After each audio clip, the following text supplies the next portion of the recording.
evening, YouTube. You guys are now watching another segment of the Cali Effect. Today, we are going over Undefeated DDD deck profile. How did you do? Really well. We know Undefeated, but how were the matchups? Pretty easy. Like, the deck just shits on everything that isn't Cosmo. And so, like, I didn't play any Cosmo, so I shit on everything. What did you play today? I played 3 Odd Eyes and then 1 Pepe. Okay. And, yeah, or 4 Odd Eyes and 1 Pepe. Okay. All right. So let's just get down to the deck profile, and then you can explain all your card choices. Alrighty, so we got 3 of the green slime. This one just lets you fuse from the hand and special summon something from your hand by banishing it. It just free huge monsters, and that's cool. Okay. We got only 2 of the red slime. I'm gonna put this one. Sure. This card's kind of shit, but it's a DD monster, so we have to play it, and then it extends your plays. It's good discard fodder. We got the 3 of the best card in the deck. Campbell. It just searches the spell, and the spell is the best card in the deck, so that's good. It's literally all it does. It's kind of lame that's a pendulum, but whatever. We got 3 of this dude, the Leonidas. He's basically a vanilla, but he's special for free, and he's a pendulum, level 7. So he lets you do some wacky stuff that I'll talk about later. He makes it you take no damage too, so you don't kill yourself. One of the best monsters in the deck. This guy is he has a fat ass. He banishes cards by tributing other DDs, and then when he's summoned, he just special one from the grave. So you can make really crazy plays with them and make cool XC plays. And he's level 8, so you can make a level 8 dude. This is a rank 8 dude. And then 2 of this card. A lot of people play 1. I like 2 because he's a DD monster. And it's really lying here. I actually played 1 of those. I thought you only played 1. No, I played 2 just because I love the Exceed, and I love seeing this card just to make the Exceed. Okay. And it's at anything, it's always just fodder for your slime or for some of the discard cards that we have in the deck. Okay. We got 2 Maxis. Just really good against all the pendulum decks. It's a combo deck, so you need to draw into your combos. So that's what this does. And then 1 global. Why?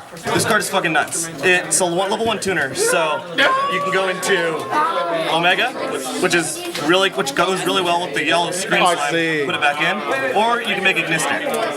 Oh yeah, okay. And Ignister is just a good card. Okay, I see why you run it. That's really good. Yeah, that's smart. So, yeah, I think that's really cool, and it's free. And sometimes you'll get really lucky and you'll mill like a slime with it, and you just do more crazy stuff. Okay. Okay, that's up to the monsters. The very worst is a 1-for-1 target. Exactly. So. And it's a 1-for-1 target, so it's always accessible usually. So the best spell in the game, on the deck at least, searches any of your monsters once per turn. So if this lasts for more than 1 turn, you should probably win the game because it's so hard to out-resource this deck. Okay. I only play one of the fusion. It's okay. You don't need it, but it lets you make the big one, the big guy, and he lets you win against Cosmo. Okay. So, yeah. Play 3 upstarts, because you need to draw into your combo pieces, you need to draw the level 1. So, that's good. 2 MST. It's a pendulum format, and this is good against pendulums. Okay. And you lose to Mistake.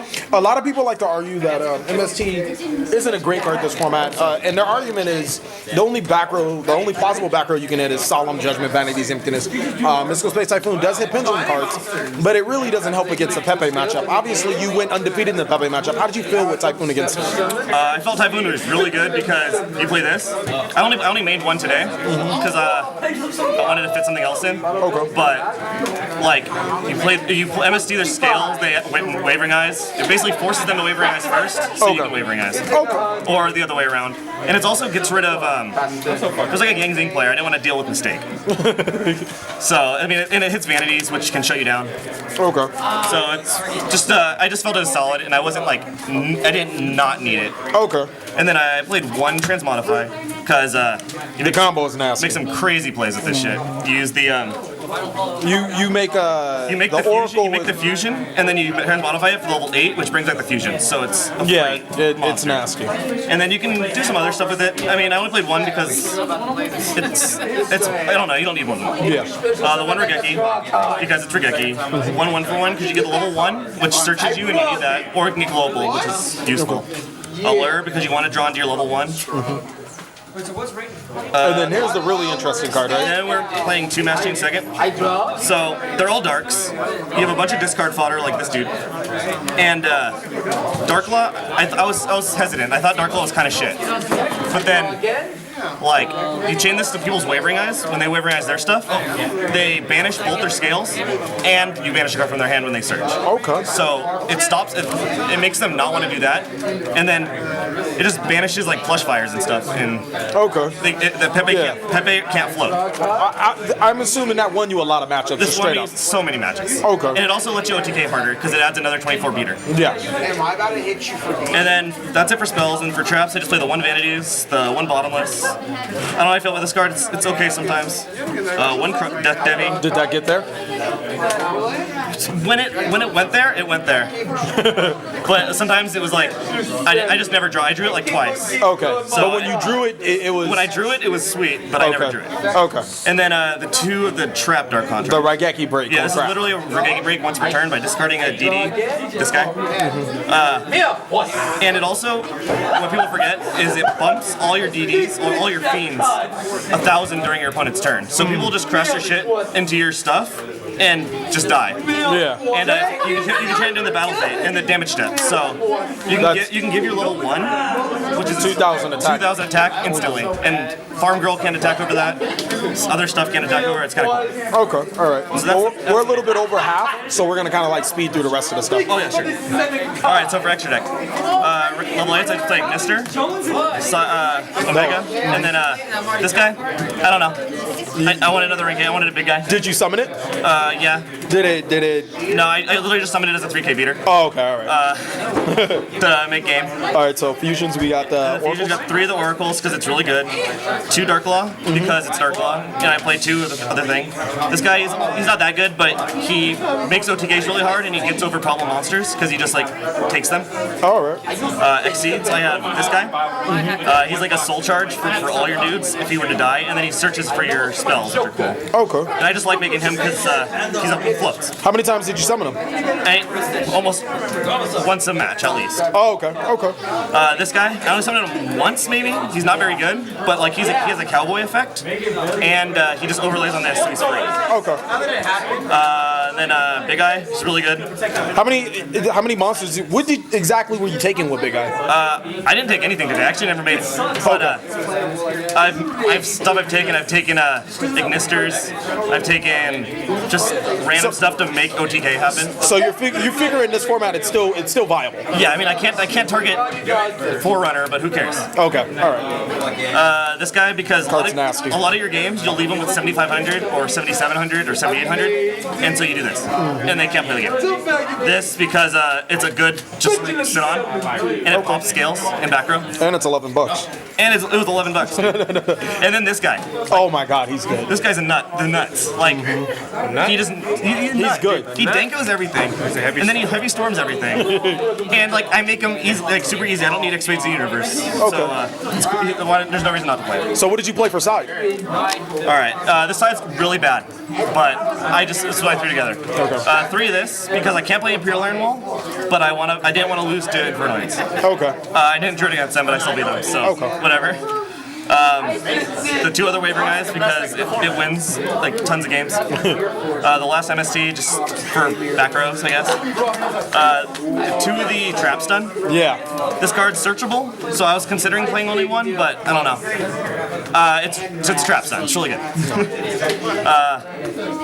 Oh, it turns off your vanities, so you can go off. Yeah. 2 breakthroughs. I don't know, Apex Avian's a card. So, this card, in case somebody played a lot of traps. I didn't play anybody with that, so. This thing for Satellars and Cosmo. Didn't play either of those. And then this is just a really good card. Okay. So Oh, and especially, it's really good with Dark Law. Just put that out there. It's called with Dark Law. So, you said Pepe was your easiest matchup by far, and Cosmo is your hardest matchup. And I can assume that the big ships were the ones that gave you the problem? Big ship, yeah, because you just spam 2800 meters, and Dark Destroyer's not 2800, so that's a problem. And it's the fact that it can't be targeted. And it can't be targeted, so you can't pop it with your Reggie Break. Okay. Other than Pepe, because you said that was one of your easier matchups, what other decks are just like a walk in the park, or that are good that are a walk in the park? I don't know. I feel like this deck has a little bit of everything to just get around anything. It has the Reggie Break for floodgates if you need it. It has the OT gate power for to win. It has the search ability to make it consistent. You just lose to stuff you can't deal with, and that's a big ship or floodgates and not having the answer to them type stuff. Personally, do you feel that this could be one of the top decks of the format? Maybe? I don't know. It's been doing me well, but if there's more Cosmo, it would be more difficult. You'd have to have a side like for that, just because I feel like that deck's really hard. But didn't this isn't just to let everybody know, this isn't the first tournament you went undefeated with this deck. I've probably in tournament play, like out of the last 3 tournaments, I've only lost 1 match with it. So I mean, it's 12 or 11-1. Yeah, so at I mean, the worst. it does really well. It's people don't know what it does, so it's a surprise factor. Yeah. I don't know. Is there any other shout-outs or anything you would like to say about the deck or anything? Shout out Team Wild and Free, Christian White, Mikhail Martinez, that was sweet. Besides that, Malik over here, he's popping. Yeah. All right, cool. Thank you guys so much for watching another segment of the Cali Effect. Please like, comment, subscribe, but most of all, enjoy.